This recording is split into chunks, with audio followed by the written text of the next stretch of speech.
The city of Brooklyn Center is responding to a citizen group that accuses the city and the Minnesota Department of Transportation of not accepting enough input over the Highway 252 freeway conversion project. Brooklyn Center says that's nowhere even close to the case. The 252 project is currently on hold.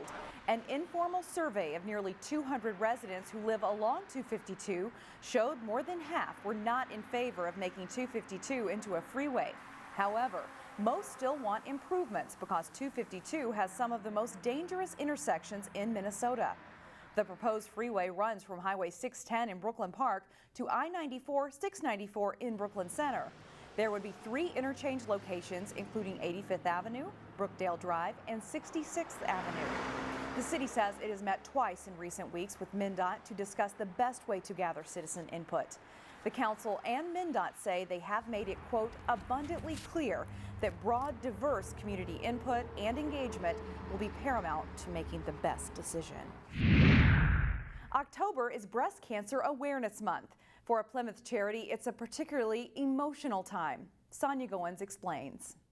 A Plymouth charity is calling it quits after helping hundreds of breast cancer survivors and their families over the past 10 years. Some have breast cancer ribbons on them, some have crosses on them. There's a sea of pink in this Plymouth garage. You know, kids' shirts, fight like a girl. The pastel color symbolizes strength. Plenty of wristbands left. And determination in the fight against breast cancer. We wanted to do something to keep the money locally here in Minnesota. Jamie Kastner, Becky Powers Johnson, and Kathy Robb Hines founded Pink Courage Incorporated in November 2010. To help local breast cancer patients through their journeys. All of the founders have a connection to breast cancer. At one time, when people had antennas, Jamie's mom is a breast cancer survivor. She was diagnosed with breast cancer when I was 18 years old, and she is a 36-year survivor. My mom, when she was 58. Becky lost her mom to ovarian cancer. And while we were going through her journey, we realized our family had a big history of breast and ovarian cancers. So my sister and I had her get tested genetically, and we found out she did carry the BRCA1 genetic mutation. Pink Courage has uplifted breast cancer patients to not give up in their fight. I love doing what we can to support others. We've done several care packages out to people that we find out are newly diagnosed. The charity would also assist breast cancer warriors with their fundraising by selling merchandise at events. And then we would donate money to survivors and help out any way we could with their journeys.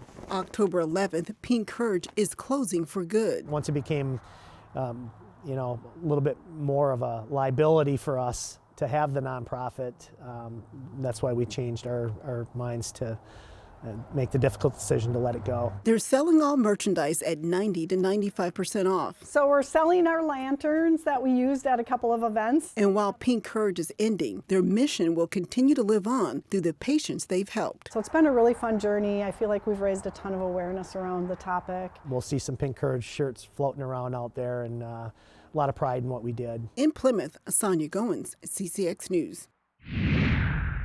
The pandemic didn't stop a Golden Valley neighborhood from growing larger-than-life pumpkins this year.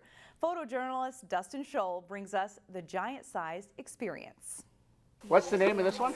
Fat Family. You don't get to see big pumpkins every day, but on this road, we see them every year. Throw that on here. This one here? Because of COVID, we're doing what's called a virtual way off. We usually have a huge festival. Thousands of people show up, marching bands, parade, everything else. So we're going around weighing all the pumpkins. Keep going, keep going, keep going. Official number is 468. Usually we have a celebration down at the end of the block, but this year we're just going from house to house and weighing pumpkins that are ours instead of having a big event and having other people come and see. Oh, this is all of 468. The whole idea is it brings the neighbors together and the community together. And give her a shot. Oh. The higher it goes, the heavier it is. 528. 528. It's all about the seeds and then watering and fertilizer. Watering and fertilizer, lots of water. Here we go. And so in '97, we weighed 5 or 6 pumpkins, and more families got involved. 1, 2, 3. Now the pumpkins are 500-600 pounds. It's just super fun to see how big people's pumpkins can get in just get together as a neighborhood. We're going to name it this little thing.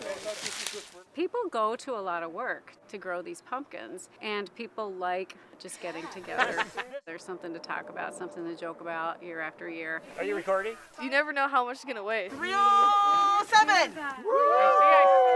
We have a lot of fun with it. Living in this neighborhood is so amazing, such a great sense of community, and the pumpkins are just an accessory to all of that. It's really fun. So we have Fat Stanley as our front runner.